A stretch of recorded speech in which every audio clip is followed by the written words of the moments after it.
It's not your parents or your grandparents, retirement anymore. When you think about over the last 25 years plus, less and less people have pensions.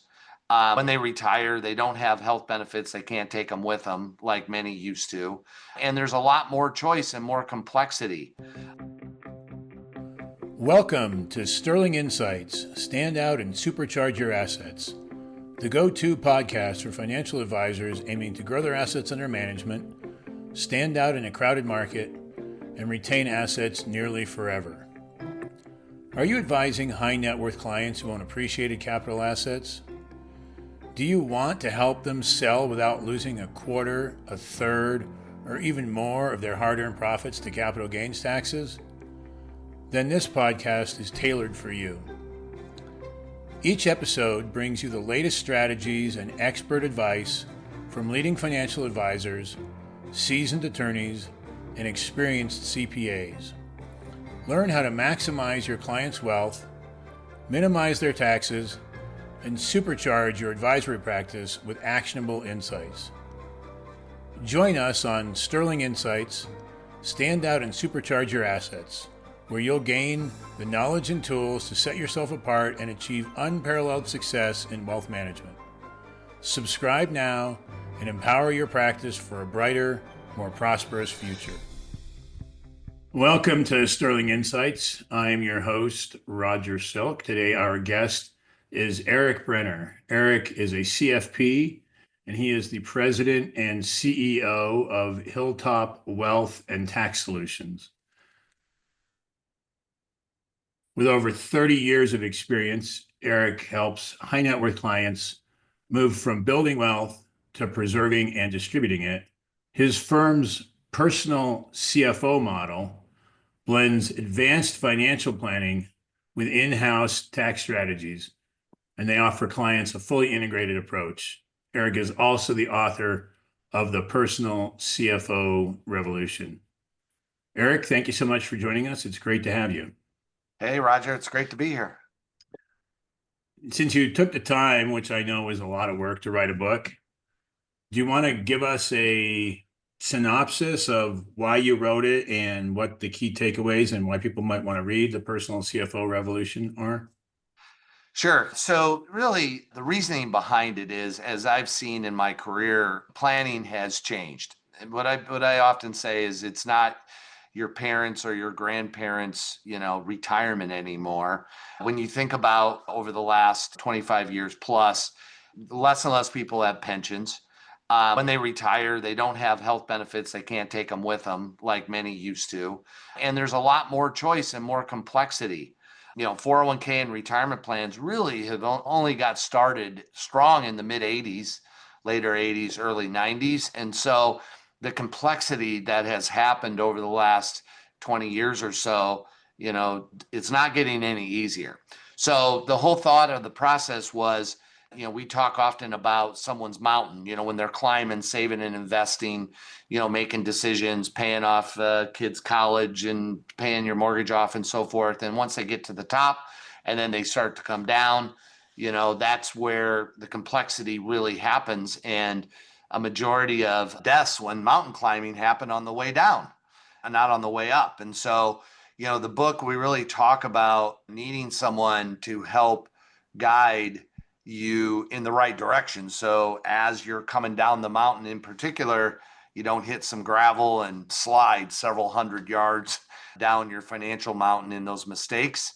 And we have wrapped in our service and advice to clients over the last decade to really include comprehensive, not just retirement and financial planning and balance sheets and insurance. And those are all important, but wrapping in tax, estate, and really helping people with all of those critical decisions that they have in their life. How would you describe or who do you have in mind as the ideal client for your firm and for your solutions? Yeah, we really work with three groups of people. So those are pre-retired retirees. So when we say pre-retired, typically it falls in the 50 and up in age group. So pre-retired retirees. We work with medical doctors and professionals, medical professionals, and then business owners. Certainly those groups, business owners, medical professionals, they can be younger as well. So we do have some younger clients, but that's the group that we really work a lot in. And there's a couple reasons for it. One is that we saw several years ago, along with needing to deliver more comprehensive experience, we also saw that because of the complexities, we really needed to specialize. So when you think about like a medical practice, right? Now they're even specializing, I know, in orthopedics, where the orthopedic surgeons do knees and shoulders, and that's it. They don't do anything else, right? That's what they specialize in because it's gotten way more complex and the need is there. So that's the groups of people that we work with that are ideal for our business. So is it about a third, a third, a third, or is it somehow different? I mean, the pre-retired retire right. I mean, you can be a business owner and be planning for retirement. So that's kind of a balance, you know. So I would say the pre-retire retiree that are in professional lives, that's probably two-thirds or so. And then the others fall into medical and business owners, more of the one-third to maybe a bit higher than that. We don't track numbers as it relates to that. That makes perfect sense. What sort of income range or net worth range are you best, really focused on? Yeah. So, from an income range standpoint, or let's talk about, investable asset net worth. Typically, we work with someone that at least has 500,000 investable assets on up, and oftentimes work in the million plus range with those folks. And then income ranges are a bit more depending on the situation. We could have somebody that was already retired and they feel like they need our guidance, and their income that actually shows up, right, on their tax return is not really relevant to overall complexity just because of their situation at the time. Just because you have more than $1 million doesn't mean you have a taxable income or very high taxable income. So we look at a couple components on what we're best suited for. And then another piece of it would be certainly the current situation, and then someone that's advisor receptive, that really understands the need to have guidance. So all of those areas, that we work with, we just had a discussion with a young surgeon that we're bringing on, just getting out now into his career and really wanting to make really good decisions, right? Got through all through residency, through the program, now into his 30s, believe it or not, is now full practice. And, really understands, I want to make sure we're doing the right things. Understand that he has a great career ahead of him and he wants to make sure they're doing the right thing. So, we have and work with folks like that as well. His net worth might even be negative if he's paid for medical school. Is So that fair? yeah, so they have the income, right? And they know, right, they have the income, and we see them self-aware, and I could really make some really wrong mistakes. And so I just want to make sure I'm making the right ones. The other thing too, Roger, because we are a fiduciary, we're a fully independent registered investment advisory firm. So we don't sell products, and they can come to us knowing that we get compensated for the work we do, but you know what? We're not trying to sell you a specific product.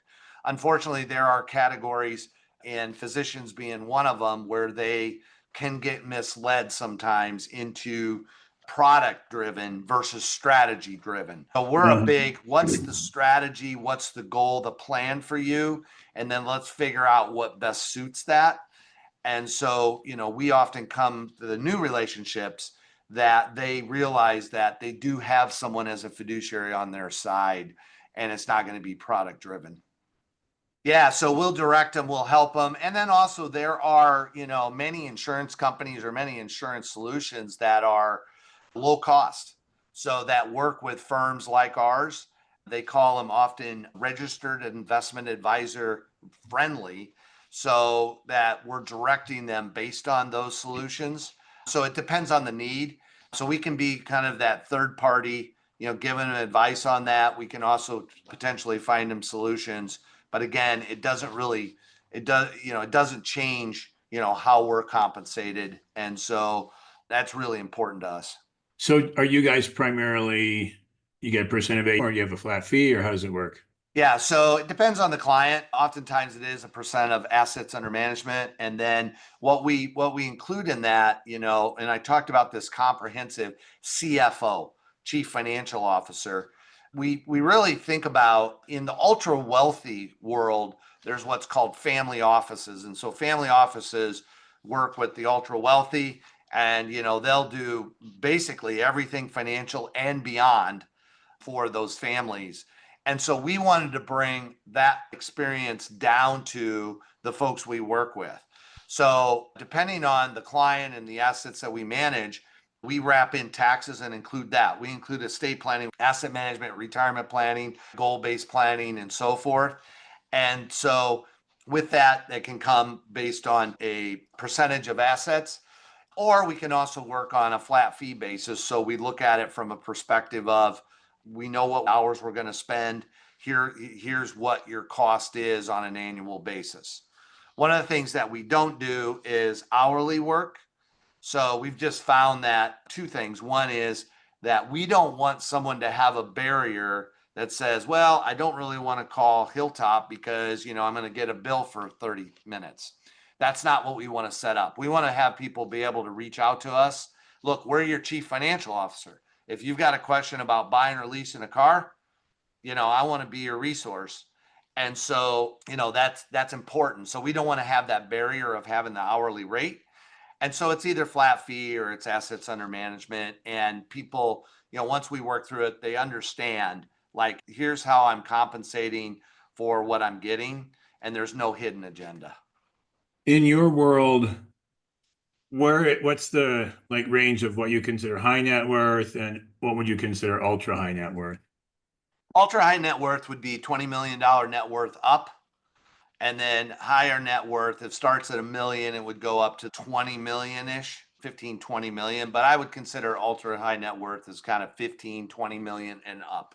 And do you work with those clients? We have some of those clients. We certainly have the capability of doing so. And with our tax work that we do, we have an in-house tax and accounting division. So we have in-house CPAs, we have in-house tax folks.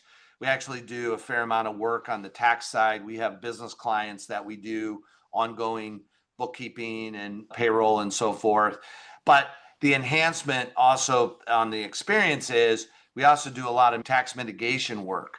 The mitigation work is something that higher net worth people often need. And when I hear tax planning in our industry, I think it's overused because I think tax planning, yeah, there's a component of tax planning on how much to defer, kick the can down the road, that kind of thing. But tax mitigation is mitigating tax in the year you're in and don't pay it back. It's about mitigating it. So we do tax mitigation as well. And so for higher net income, higher net worth, those kind of folks, it's a service that we're going to integrate into their overall financial plan. Now, Erik, I'm sure a lot of people will think that's very interesting. Without giving away any of the secret sauce, can you allude to some of the things that you guys do or look for that reduce the tax in a given year and the person never has to pay it back later? Yeah.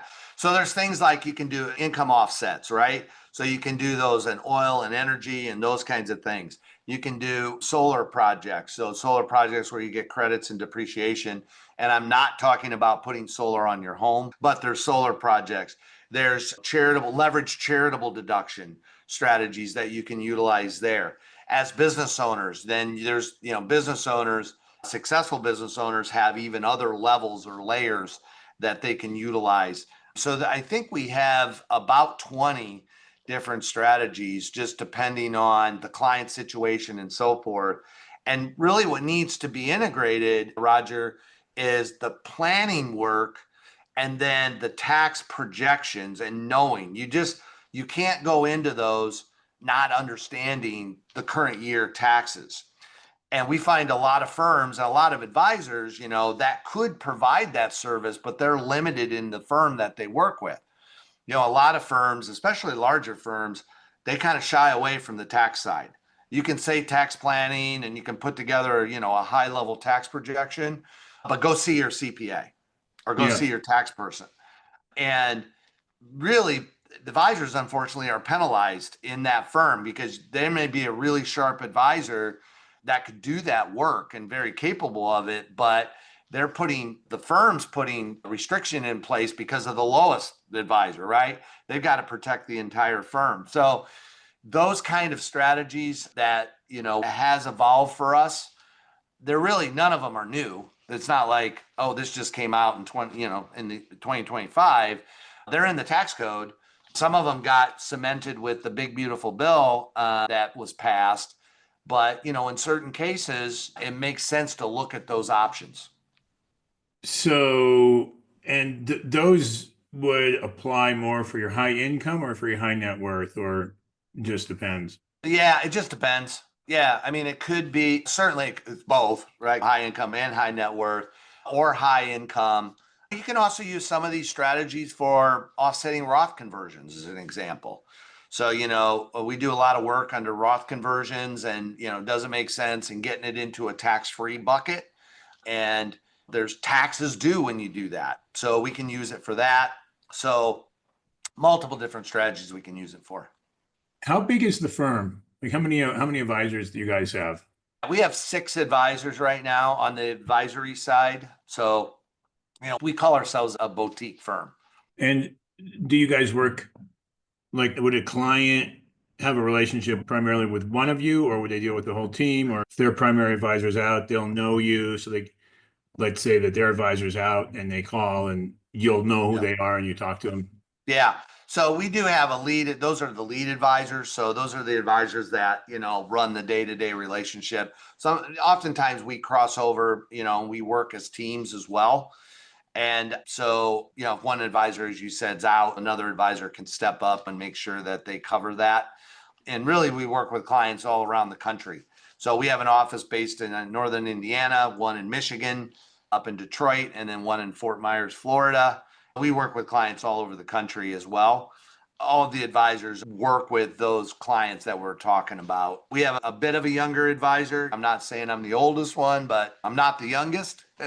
We have a younger advisor that works with a lot of our young professionals as well. So, they have, a good amount of experience in working with those folks. Uh-huh. And what's the approximate of the firm today? It's over 600 million. Uh-huh. So if a new client is coming, you guys have capacity for new clients, or you kind of would have to add advisors? Yeah, no, we still have some capacity for new clients as well. And then, we have plans in place to continue to add advisors where it makes sense, right? Advisors with experience and so forth, and where it makes sense. The one thing about allowing capacity is the fact of us really having a genuine focus in the sense that we're not just trying to serve everyone. So that allows us for capacity. I'll use the medical profession again. I know when I got my knees replaced, I wanted an orthopedic surgeon that did dozens of knees per month, not a set of knees per month or every other month, because they see a lot more. They know what to do when they get into a situation, and we're the same because we work with a lot of similar situations, not exact, but we've seen a lot. So that allows us to have capacity. Plus, we got a really good team underneath it that allows us to spend time with clients. And are you guys experiencing organic growth? I mean, I'm not counting the market because you can't control that, but is that something that's part of the firm's goals is to grow? Yes, absolutely. Yeah, I mean, we certainly, market set aside, we want to continue to grow for multiple reasons. One is that people are in their distribution phase, which is great, and they're spending money, right? So I've always been under the thought that either you're growing or you're going backwards or you're dying. And so I think about that personally. If I'm not moving forward and, progressing personally, then I'm going to go backwards. So we think about that in the firm as well. So if I can just feed back to you, what I heard you say is that because you have a lot of clients who've been with you for a long time and they're on that downslope, maybe that means that their assets, depending on how much they were starting with and how much they're spending, they might be not growing or going down. Is that part of what you said? Yeah, it could, sure. Because, And it depends so on, in yeah. order for the firm, you need to bring in basically new clients. Is that fair? I mean, I'm not trying to It, put words in your mouth. Yeah, no, that is one component of it. And then the other piece of growth would be, being able to have the folks on the team, right, to help support. So, by having growth, that gives you the flexibility and the opportunity to bring on really good team members that support in the background, right? Uh-huh. So, Uh-huh. an example would be if we weren't continuing to grow, we probably wouldn't even have thought about the tax side of the business and how do we integrate that and make it work. It is a challenge. It sounds like it's similar businesses, but there are many differences. By being able to grow, we're able to offer that as also a service within our advice to clients. Those are other reasons why we want to continue to grow when it makes sense. I think the average person's lifetime wealth has a trajectory and it kind of goes up and then it peaks. And then as they retire and spend, it goes down.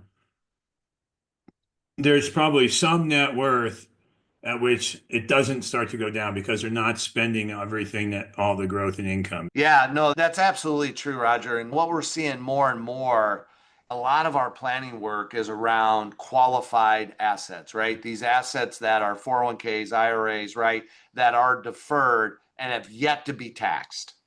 Those pots of money, for a lot of reasons. One is people did a good job of saving, but secondly, you put market returns on average over a period of time, and all of a sudden this pot's bigger, and now that money's being forced out with required minimum distributions. And those required minimum distributions often they don't need them, Yep. but yet they still pay tax on them. And then Secure Act changed the game, Yep. midstream, because now passing it on to your beneficiary, now it's a whole different ball game. Prior to Secure Act in 2020, which was the first Secure Act, you could pass it on to your beneficiaries and they could take a pension out. They could stretch it out for their lifetime, right? For a lifetime.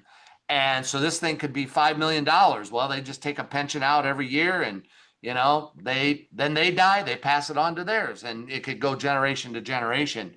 Well, that changed, and so now we don't have that stretch opportunity. And the way people are saving money is these plans that are pre-tax. So often, 20 years ago, 25 years ago, we were talking about put it in pre-tax because you're going to be in a lower tax bracket. Well, I can tell you that's not always the case. We see a lot of people that are in same or more tax brackets. We see a lot of people that are pushing the IRMA limits or in IRMA, which is paying more on your Social Security, and they're not really doing anything wrong. How do we pass it on efficiently? Yeah. When we're done here, Eric, make a note to ask me. We actually figured out how to solve that Secure Act death tax problem.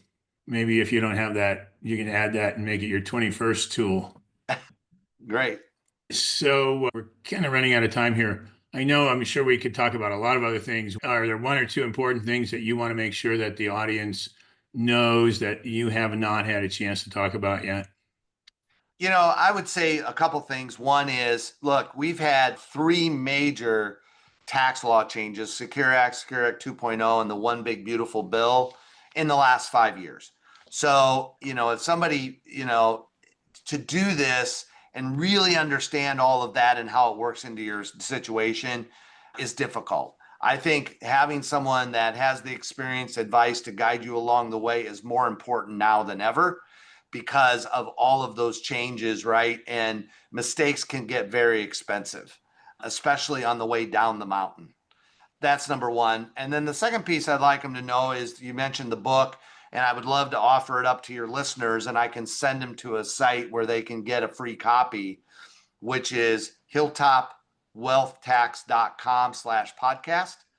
And that's hilltopwealthtax.com/podcast. They can go there, they can get a free copy of the book. And it's a nice read, shorter read. It's not, too many pages. And I think maybe they'll pick a couple things out of there that would be beneficial. And we'll put that in the show notes as well. That'd be great. Erik, where can people, I know you just said the website, but where can people go to learn more about you and more about Hilltop? Yeah, once they get on there, the hilltopwealthtax.com, we have a lot of information on the site, obviously, some guides that they can work and access. How we work, if you want to explore, we start off with a 15-minute call with one of our team members. They'll find out more about you. You find out more about us. And then we determine if there's a reason to meet with an advisor. So it's a real conversation to start. Let's find out about each other. And if we can't help you, we'll tell you. We want to work with people that want help. And so that's a way they can find all the information on the site. Okay, so again, just tell us that website again where people go. Yep, hilltopwealthtax.com. Hilltop Wealth Tax, Wealth tax. one word, Yep. .com. Yep. Okay. All right. Erik, thank you very much.